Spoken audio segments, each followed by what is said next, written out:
Hello there, everyone. It's Nina Trapani here with you today, and it's an exciting day because this is the reveal of our very first Simon Says Stamp STAMPtember 2021 collaboration set, and it is with Pinkfresh Studios.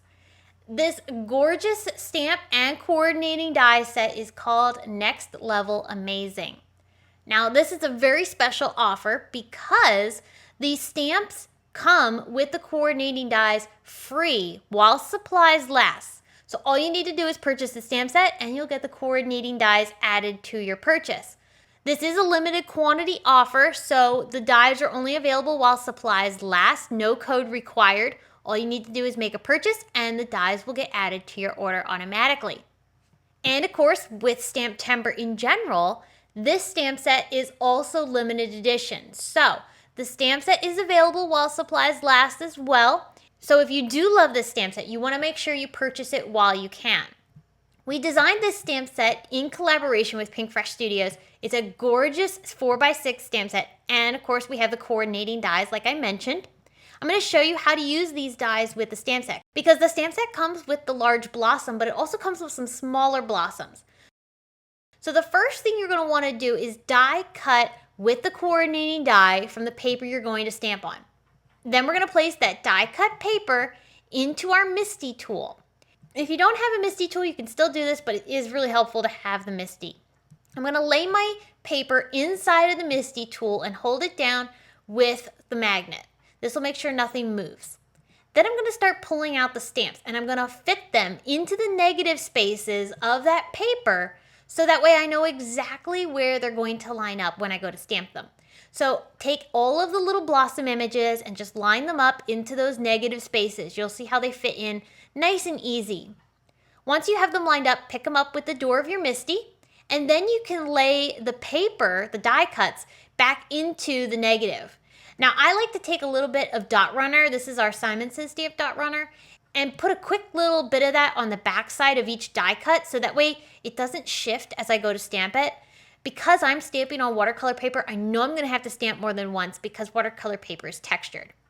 So I'm going to go ahead and ink up my stamps with Simon Says Stamp Intense Black ink. I'm going to ink them up really good. Like I said, I am going to stamp it twice just because watercolor paper has a tendency to not stamp super smoothly.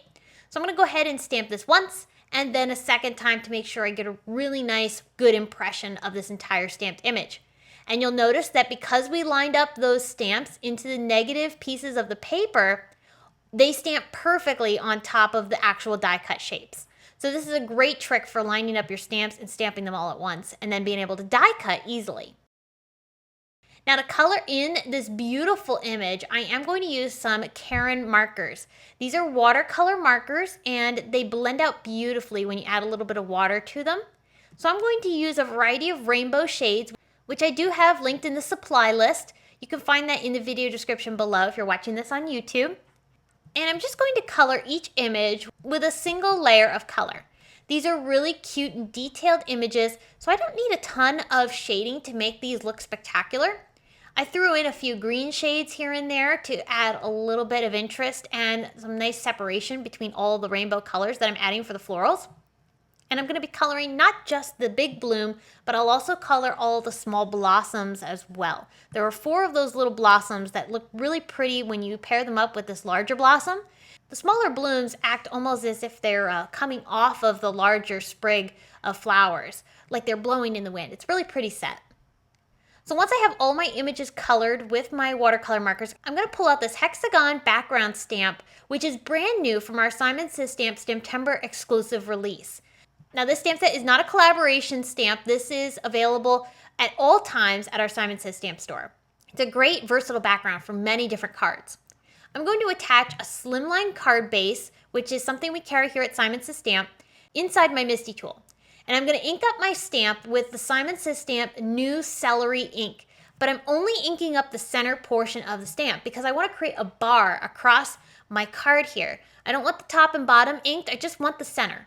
And that's going to create a really nice pattern in the middle of my card, which will frame up the beautiful flowers. So I stamped that a couple times to get a nice impression.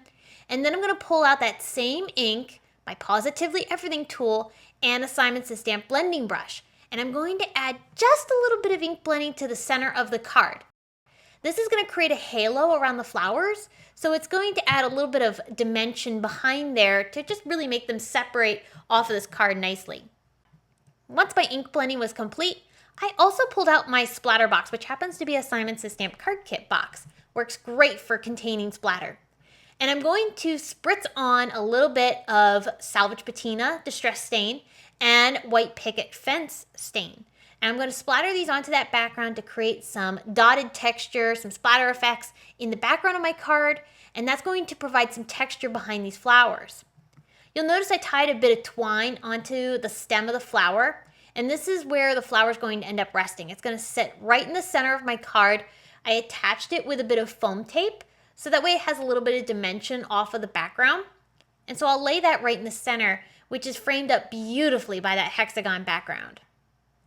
I need a sentiment next. I pulled out that same Next Level Amazing stamp set, and I was trying to decide which sentiment I loved most because they're all great. I ended up opting for the thanks greeting. I always can use a thank you card, so I really wanted to make sure to use that one for this particular project. I'm going to stamp the sentiment onto slate gray cardstock. This is a Simon Says Stamp cardstock. I'll use Simon Says Stamp embossing ink to stamp that greeting. I'll give it a nice impression, and that'll allow me to then place a little bit of white embossing powder over top of my greeting. The fine detail embossing powder from Simon Says Stamp is perfect for delicate sentiments like this. It really helps keep the detail. And then I just used my Wagner heat gun to be able to set that so that way it has a beautiful embossed effect. There aren't coordinating dies for the sentiments, but I just used my fine tip scissors to fussy cut the greeting out. If you don't want to go through the trouble of fussy cutting, you could totally trim this down into like a sentiment label or something. I'm going to tuck the sentiment down along the bottom towards that bow. I'm kind of overlapping that twine that I added down there. And then I also picked up that leaf and tucked it over the top of the word thanks. It's a small detail, but doing something like that really adds some interest to your card and gives it some dimension. So definitely look at your stamps in a different way. Try to come up with ways to be able to layer things a little bit more differently than the most obvious way. It really helps take your cards to the next level. Just that little tuck makes a huge difference. So I added down those little blossoms that we had stamped out earlier. I glued those down with some Simon Says Stamp Craft Tacky Glue. My last finishing touch was to add a few gems. These happen to be from Honeybee Stamps. They're a nice rainbow assortment of pretty little gems here. And I'm just using my scissors to help pick them up and place them down where I want them. They're self-adhesive, so all I need to do is make sure they're pressed down really well onto my card. And that's my card project. This gorgeous Next Level stamp set from Pinkfresh Studios literally takes center stage on your card. You don't need to do a whole lot to make a card that looks absolutely spectacular with this collaboration set. Don't forget, the Pinkfresh Studios collaboration stamp set Next Level Amazing is only available while supplies last. Also, don't forget that you can get the coordinating dies for a limited time only. No code required. All you have to do is purchase the stamp set. The dies are great. I definitely love having coordinating dies from my stamp sets. So I would encourage you to go ahead and purchase this while you can, because this set is not only gorgeous, but having the coordinating dies is just so much fun to be able to make some dimensional card projects very easily, because you can just pop those up right off of your card. I hope that today's project has been inspiring to you using this collaboration set. It's the very first one of STAMPtember, which is so exciting. And that means there are so many more to follow. So don't forget to subscribe to our channel for additional inspiration and videos showcasing the collaboration sets for STAMPtember 2021. You don't want to miss it. There's a lot of exciting stuff going on. Thanks again for tuning in today. I'll be back soon with more to share with you all. But until next time, I hope you all have a very next level amazing day.